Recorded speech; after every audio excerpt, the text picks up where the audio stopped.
Right. Hello, everybody, and welcome to a special Covert and Ensemble conversation here with Katerina and myself. And we are very thrilled today to have composer Marc Mellits with us from Chicago. I am from Troy, Alabama, and Katerina is at her house rather in Valery, Czech Republic. And so today is an exciting day for us. We are releasing our new recording of Marc's terrific composition, very popular in the saxophone world, Tachycardia.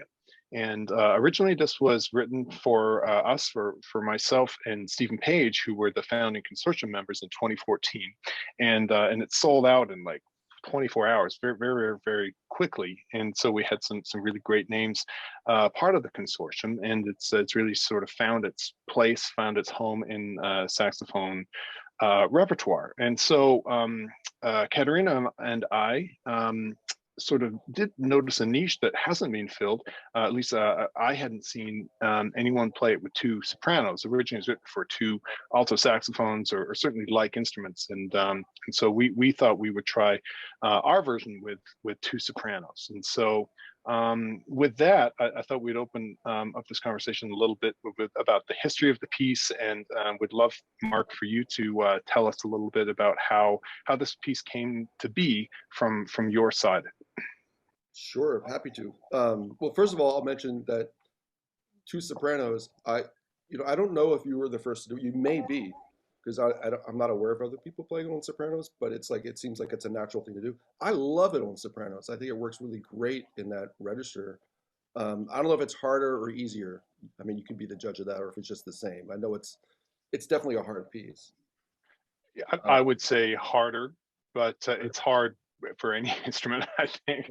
But just soprano by its nature, in my opinion, is a harder saxophone. But it's definitely an exercise in breathing. When I meet people, saxophonists, one of the first things they say is like, "Oh, tachycardia," and they give me that look like, they want to yell at me or something. It's vicious. But I've seen that look many times. But usually people are nice. And they usually say, "It's hard." I'm like, "Yeah, I know. Sorry."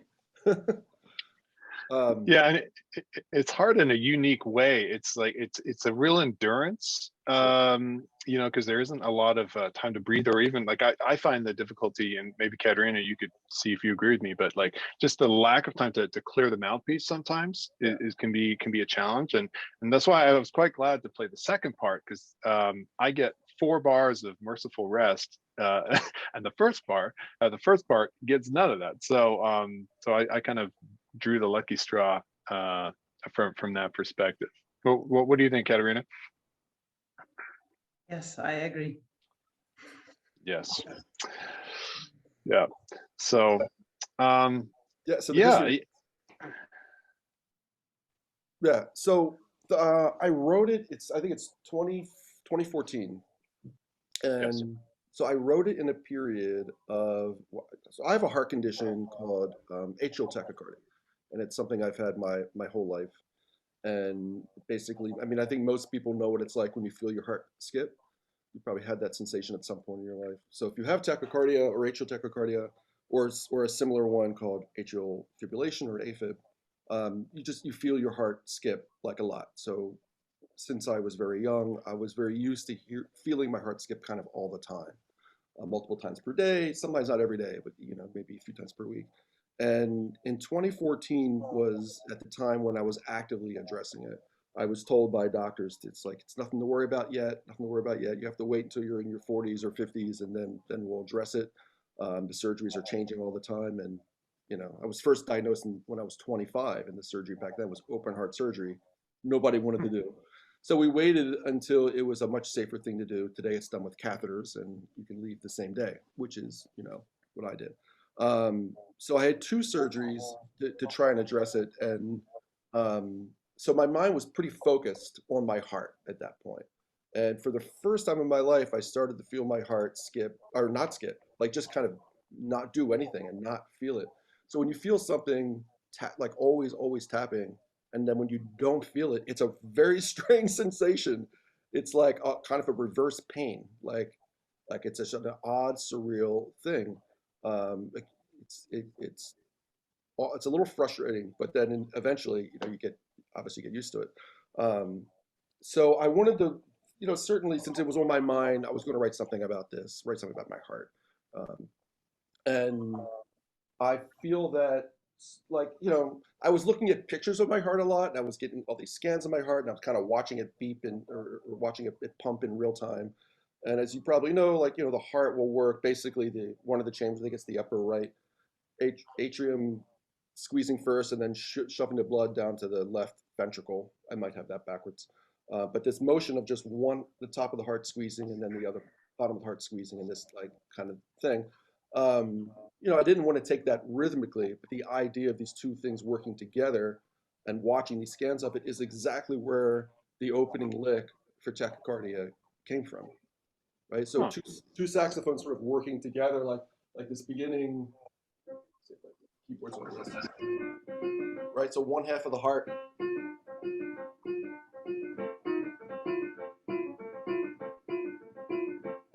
right? That pumping Yeah. thing. So the second heart, I mean, the second sax kind of fitting into the first one. There's a little bit of a skip, like you get that hole, that rest, but the second rest is filled in because it's kind of starting to work a little bit better. So that lick really just came from this idea of a heart sort of beating along and sort of working together. And then there's three sections to tachycardia. That's the first one. The second section, um, it kind of starts to come together, but you'll notice when you play it, like there's still some kind of holes in there. That's kind of my first surgery I had, which didn't work. And then the last surgery I had, which finally sort of corrected about 90% of it, is that canon. And it's a much more joyous section, I think, in the piece. It's sort of, the two parts working together more canonically, kind of flowing, happy, joyous. Had my second surgery, things look good, and then yeah, double bar all the way through. Yeah, and that's one of the things I think the form of it works really well. I love how the middle part is slightly slower and really quite beautiful. I think just speaking for myself, the middle part is the most melodic. If there's there isn't a lot of traditional melody. I think you would say, certainly not a long line, not in the romantic tradition, but it's definitely there, and it's really quite gorgeous. And I think the middle part is my favorite personally, as well as like the last bar, of course, which means I've made it. Right. I'm partial, of course, to that. So when you were composing it, so were you thinking of basically two distinct lines? Because the interesting thing is, I think when I hear it played, it sounds very much, well, when it's done well, like one magical instrument that's creating it. It's very hard to know kind of who's playing what. It blends and blurs so well, I feel. Yeah, that's the point. That's the idea. So it's two parts of one thing, like two parts of one heart, instead of two different lines, right? They're just kind of working Yeah. together, one kind of pushing the other kind of more like this and working together. Or if you take them apart, it's just kind of a fragment, right? But it's only when together do they kind of reveal that whole kind of mechanism, that's the Yeah, yeah. I mean, the whole certainly greater than the sum of the parts, and I find it, when I was practicing this and preparing this, I mean, it was I preferred in a way to play along with a recording of both parts, just because I feel like it was so much easier to hear the continuity of it versus when you're practicing just the one part. I mean, it's practicing sometimes is just what it is. You just have to get it on your fingers and learn the skills and make sure you're ready to go. But I think from a sort of emotional aesthetic standpoint, it really comes alive when it's together in a way that it doesn't when it's just one half. And I suppose that's frankly by design. Yeah, yeah. No, that's exactly right. Sure, and I get what you're saying. It's hard. This is music that's hard to practice on your own without your partner, right? So playing with the recording Yeah, makes sense. yeah, yeah. I think that's right. So how long did this piece take you to write? How was the actual process? Did it come quickly? Was it drawn out or? No clue. I don't know. I have no concept of time. I don't know. I mean, I started writing it.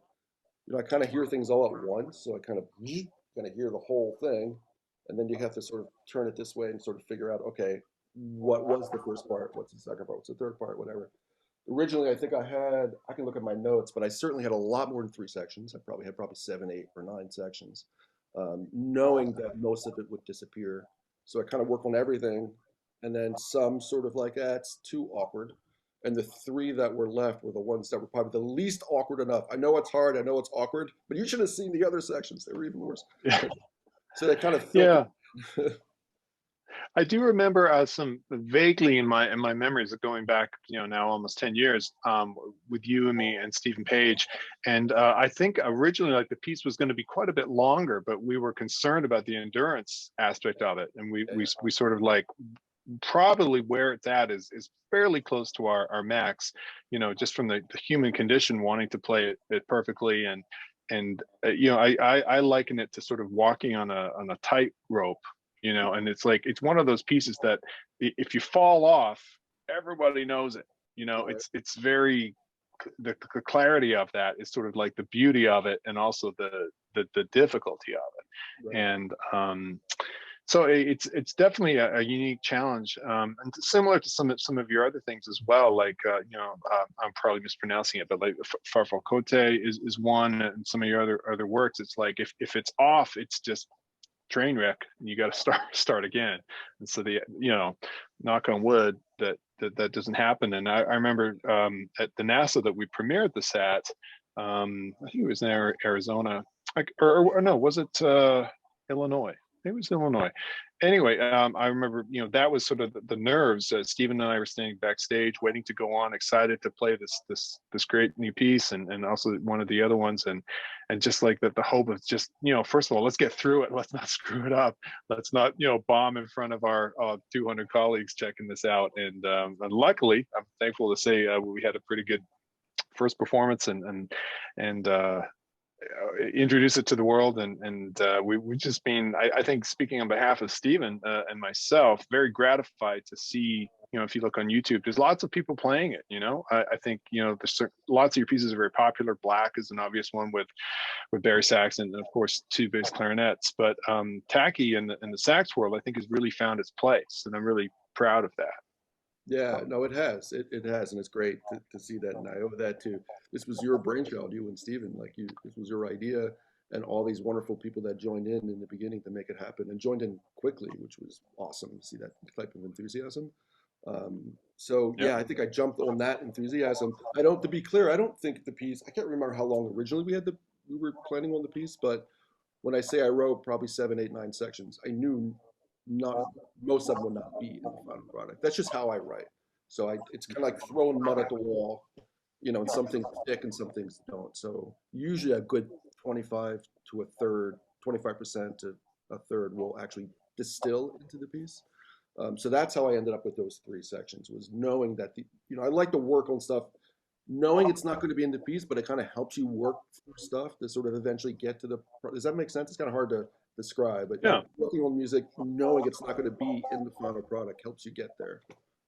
Yeah, very much the editing process. And I feel now, I mean, admittedly biased, but when I listen to it, I think it's the perfect length. I mean, I think it's there's nothing missing. Everything sort of settles and feels the right length. There's nothing that, I was like, oh, this should be expanded more or less. I really think it is this kind of beautiful, I don't know if through composed is the right word for it, but it just feels right in terms of the length. It's sort of, it's in the world as it's meant to be, and it's, I'm certainly pleased for that. What would you call this piece specifically, or maybe your music in general? Is it minimalism? Is that a term you like, don't like? How would you describe your music? I don't describe it as anything. I don't like to label. I feel like if I label my music, then all of a sudden I'm writing in that label, but it doesn't work that way. It's kind of inside out. Like, if you label yourself as, postmodern composer, I'm going to write my postmodern piece. It just seems weird to like label it. But others will certainly attach labels to, to music. Um, Minimalism is one that's rarely attached to mine, but it's definitely repetitive. I hear post minimalism probably more than any other.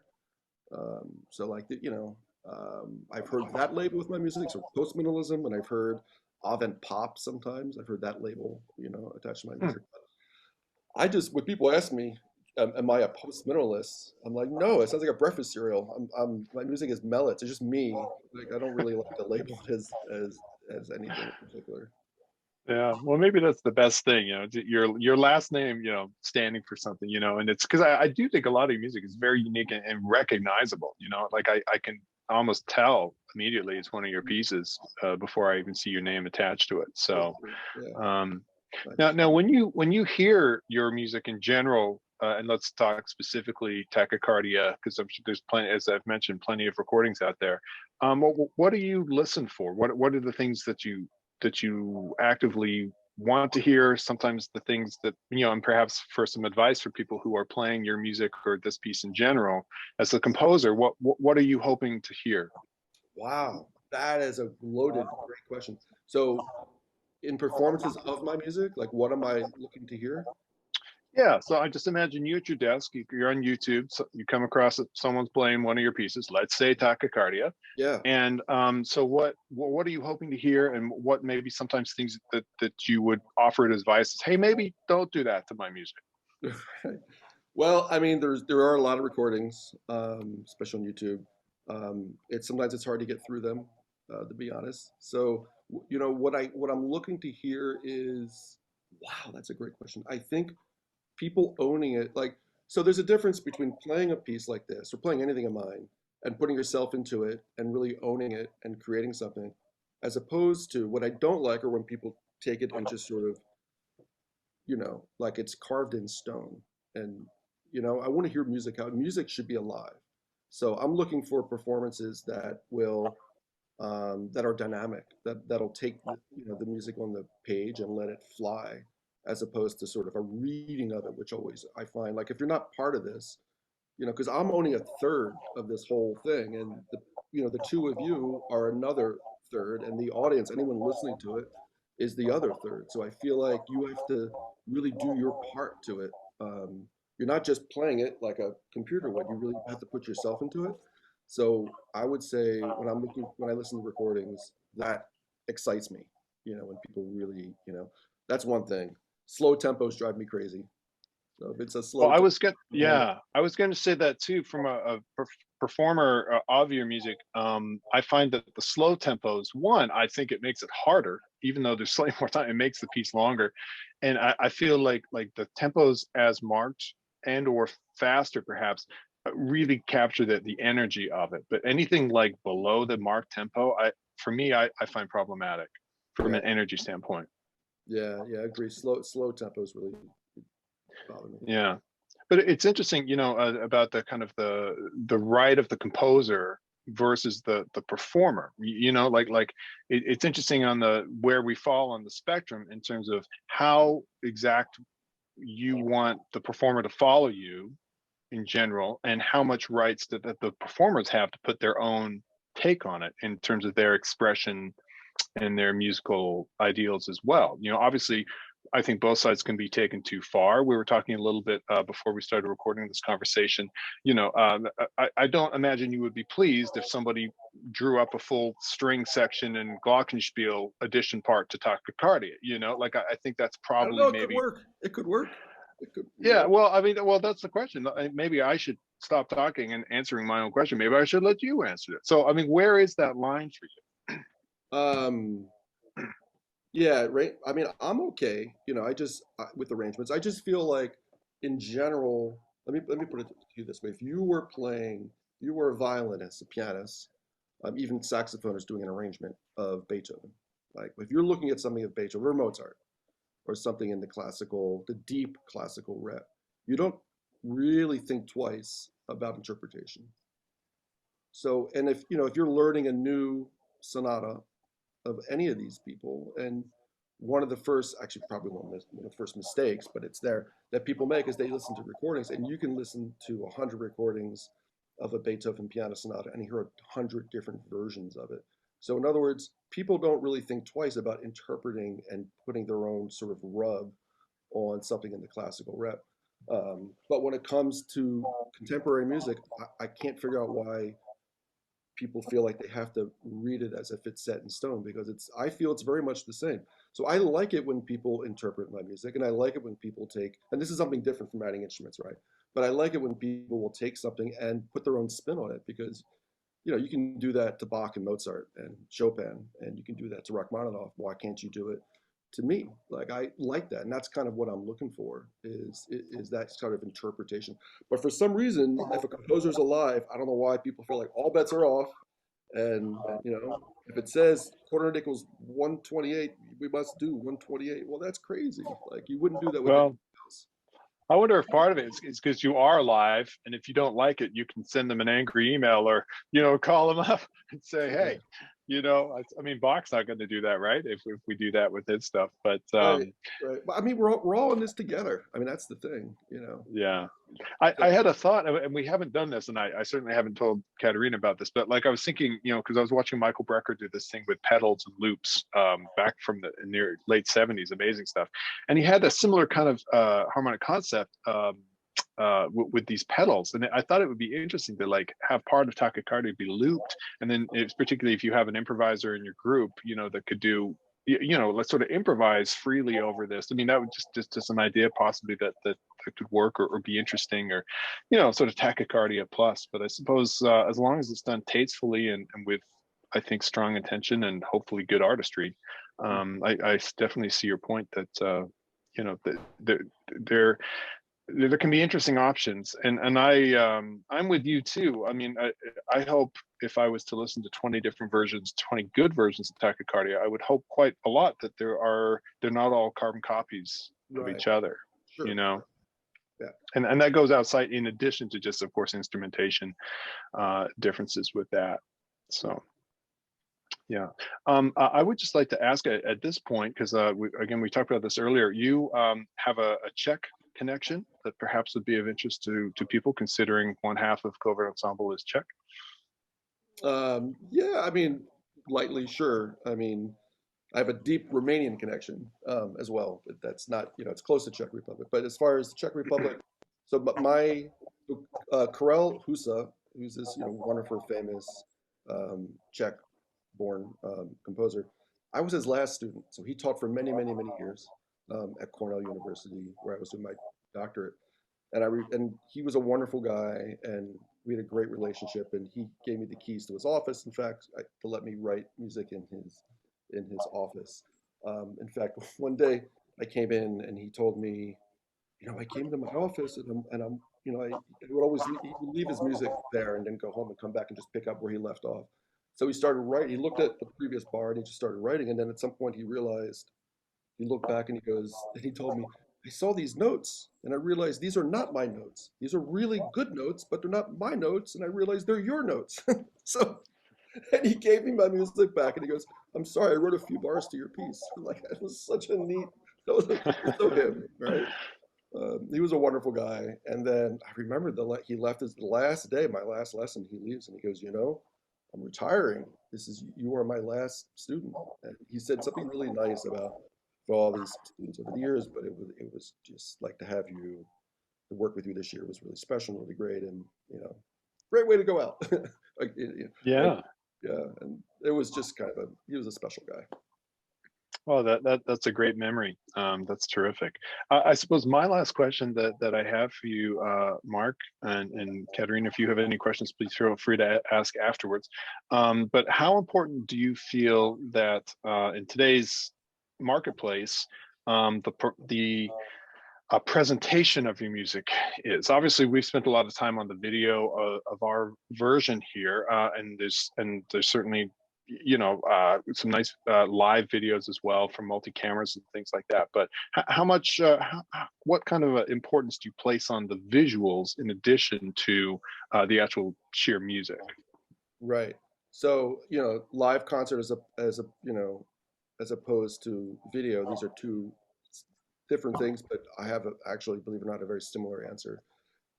Because even live on stage, in-person concerts, I've always felt, we need to do something. Like, I mean, to walk out, see a string quartet walk out on stage, play, and then leave, or a saxophone quartet, and have very little presentation in mind, or sort of, anything with the audience, can be just can kill it, can just be boring, and I feel not inviting. And people go to a classical music concert, they may never have been one before, and it could be off-putting. So I'm all about visuals. I'm all about doing something on stage. Like if people add video, I'm like, this is great. That's one thing I find really inviting to an audience. But yeah, I feel like to have some idea of presentation and not just walk up there, keep your heads buried in the music and play. I think we need that in classical music for sure. Why should rock musicians have all the fun? I mean, they think a lot about presentation. Even in jazz, they think about it. But we don't. And I really think we should. I really think we should think about how we dress, how we act, how we're set up on stage, right? And then online things, because of course the last few years we've seen a lot more things online. I think that's even more special and more appropriate, and you kind of have to, I think, at this point, to really think about it. So to do something like what you guys did on the video that you guys made, that really blew me away. And I think if that's how all videos of music these days should be done, if you ask me. Well, thank you very much. We frankly, we're glad it's not how it's always done, because then we wouldn't stand out. That's part of the thing. I think one of the reasons why we put so much work into the production of it is just this is our chance to stand out. I mean, there's so many great saxophones in the world, and almost all of them are better than me.